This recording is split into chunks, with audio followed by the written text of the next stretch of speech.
on avait une vie un peu particulière, on vivait à l'écart, dans une cabane au fond des bois qui est devenue petit à petit une maisonnette qu'on a fait nous-mêmes, on a tout fait nous-mêmes. Et on vivait quand même à l'écart, on vivait vraiment en cocon, on était tout le temps, avant qu'il y ait mes enfants, on vivait tout le temps tous les deux, on se séparait jamais, on faisait tout ensemble, exclusivement tout ensemble.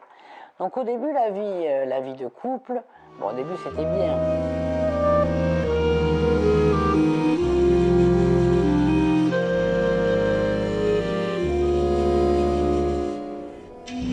Pendant toutes les premières années, ça a été. Il y avait déjà des fois des engueulades, comme tous les couples. Voilà, il y avait quand même des engueulades qui étaient quand même un peu hors normes. Quand même, comment expliquer ça?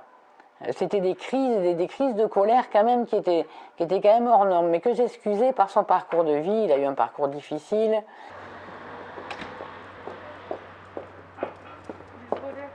Et la première violence, on va dire, ça a été, dès que j'ai été enceinte, ça a été la première violence physique, en fait.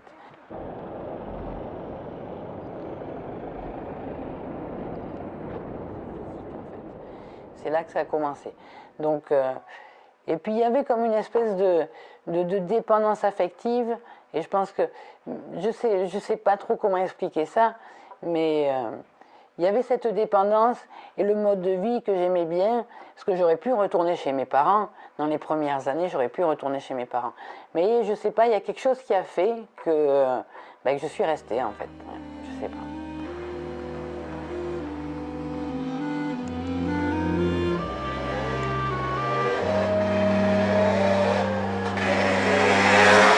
Parce que quand il me criait dessus, j'essayais tout le temps de ne pas rentrer dans son jeu et de rien dire, de laisser passer la tempête, on va dire un peu.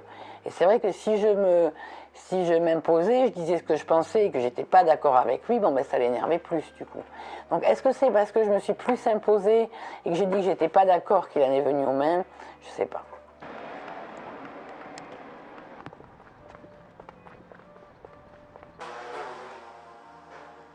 Avec mes parents, il a toujours été très poli, on va dire. Mais quand on rentrait, toujours dans la critique, regarde, ils pourraient nous aider, ils ont les moyens de ci, de ça, ils pourraient beaucoup plus nous aider. Et moi, de dire, mais de toute façon, c'est chacun sa vie, et voilà. Donc, mais je ne pouvais pas tellement les défendre non plus, parce que si je les défendais, ça allait l'énerver encore plus, en fait. Donc, du coup, c'est vrai que je ne m'imposais pas, et petit à petit, j'ai préféré ne plus y aller parce que j'en avais marre d'entendre du mal sur des gens que j'aime, en fait.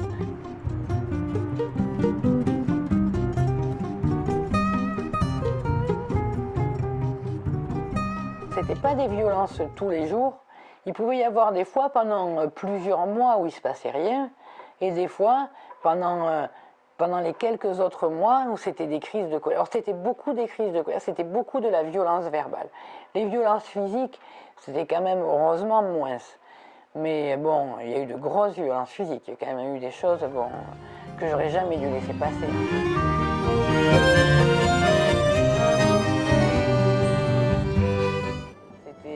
C'est déjà arrivé que mon fils le plus grand intervienne en disant laisse maman, une fois il est arrivé derrière lui, il a tapé dans le dos parce que moi j'étais accroupi par terre et qu'il me tapait quoi en fait. Tout ce que je faisais, je le faisais en fonction pour pas qu'il s'énerve, pour pas qu'il me crie après. C'était vraiment compliqué. Je sortais plus qu'une fois par mois de la forêt, puisqu'on vivait en forêt. Donc, c'était plus qu'une fois par mois en taxi pour aller voir le docteur. Voilà la seule sortie que je faisais. Donc, déjà, et donc ma vie extérieure, c'était plus que sur les réseaux sociaux. Alors, en apparence, ma vie était paradisiaque parce que je vivais dans la nature, avec les animaux. Ma vie, en apparence, était paradisiaque. Mais à l'intérieur, ce que je vivais, c'était un enfer, quoi. C'était un enfer. Et quand les services sociaux venaient, parce qu'on avait quand même suivi des services sociaux, parce qu'on a eu une déclaration d'enfance en danger avec la vie qu'on menait. Donc d'un côté, sur le coup, cette déclaration d'enfance en danger, c'est vrai que je l'ai mal vécu. Mais après, avec le recul, je me dis que c'est bien, puisque du coup, il y a eu ce suivi des services sociaux qui a fait que ça a mené après que je puisse leur demander de l'aide pour partir. Mais bon, souvent, mon assistante sociale, elle me demandait est-ce qu'il est violent avec vous? Comment ça se passe? Et je l'ai toujours couvert. Voilà, c'était non, je l'ai toujours couvert. Pour moi, si je disais ce que je vivais, ils allaient nous prendre les enfants. C'était vraiment la peur, c'était ma peur. Et puis c'était lui aussi ce qu'il n'arrêtait pas de dire, ils vont nous prendre les enfants. Donc c'est vrai, c'était ce qui me faisait peur.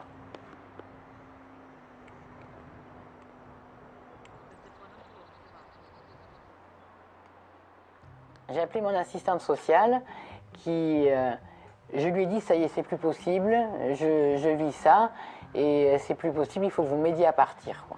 Et elle a mis tout en œuvre, on est resté en contact. Alors vraiment, je remercie vraiment mon assistante sociale, vraiment, parce que elle a fait vraiment son travail à fond. Il y a une fois, elle attendait mon message. À 1h du matin, j'ai dû attendre qu'il dorme parce que j'avais ma seule peur, c'était qu'il découvre que je préparais la fuite, en fait.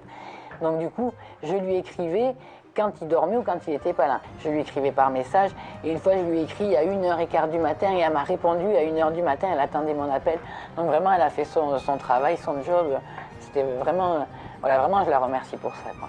2-3 semaines avant, j'en avais parlé un petit peu à mon grand, en me disant, tu sais, je connais quelqu'un qui est prêt à nous accueillir, peut-être qu'on partira. Bon, lui, il m'avait dit, sors cette idée de ta tête.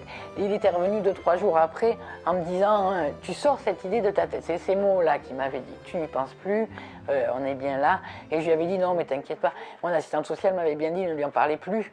Il ne faut pas qu'il fasse une gaffe auprès de son père. Voilà, il ne faut vraiment pas. Elle avait peur pour moi, du coup, quoi. Donc, on a préparé ce départ à un moment où le père de mes enfants partait faire des courses avec le scooter. Donc il y avait à peu près 1 heure, on avait 1 heure de libre à peu près. Donc elle avait fait appel au service de gendarmerie. Tout le monde était resté caché pendant qu'ils partent. Du coup, ils étaient à peu près 1 kilomètre de la maison, cachés. Et au moment où j'ai lancé le départ, ça y est, il est parti.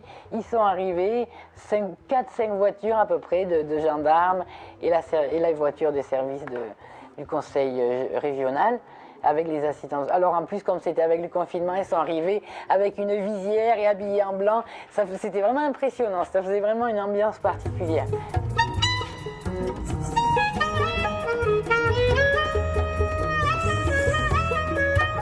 Et donc on va au foyer Millau Ségur, donc à Millau. Elle nous amène directement là. On est dans leur voiture, elle nous amène ici, où je rencontre du coup la chef des éducatrices, qui nous amène directement dans un appartement, en fait, donc pas tout de suite dans le foyer où il y a plusieurs appartements, parce qu'il n'y avait pas de place. Il y a énormément de demandes, en fait. Avec cette période de confinement, il y a beaucoup de demandes. Ça a vraiment été une reconstruction au début, pendant même plusieurs mois, où c'était vraiment dur. Déjà, je pleurais beaucoup, ça a été super dur, quoi. Et il y avait vraiment une culpabilité. Je culpabilisais d'être partie, de l'avoir laissé, le sachant pas tout jeune, malade, de l'avoir coupé de ses enfants, mes enfants, de les avoir coupés de leur père, en fait. Il y avait vraiment une culpabilité. Et ça a vraiment été un gros travail des éducateurs de me faire comprendre que j'avais pris la bonne solution. Enfin, c'était la bonne... comment dire, la bonne solution, voilà, c'est ça. J'avais pris la bonne décision, voilà, c'est le mot que je cherchais. Que la décision que j'avais prise, c'était important pour le bien de mes enfants, pour moi, et qu'en tant que mère, je me devais de les protéger, justement, et de leur apporter une vie stable et digne. Et là, on est en train de préparer mon départ, du coup. J'ai fait une demande donc, du coup, aux HLM de Millau pour avoir mon propre appartement. Bon, je ne cache pas que c'est angoissant, parce qu'on est vraiment dans un cocon, on est vachement aidé, donc c'est vraiment angoissant.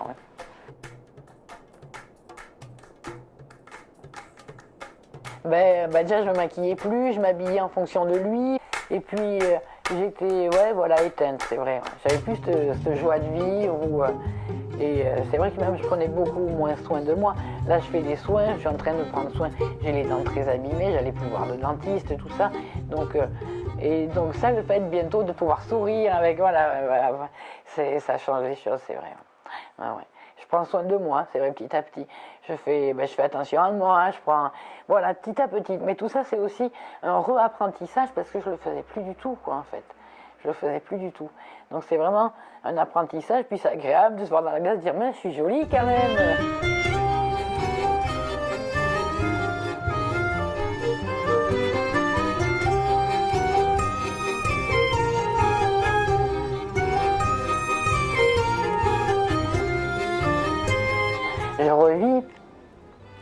je fais plein de choses. Je peux discuter avec des amis, j'ai plein de projets. Je revis, quoi.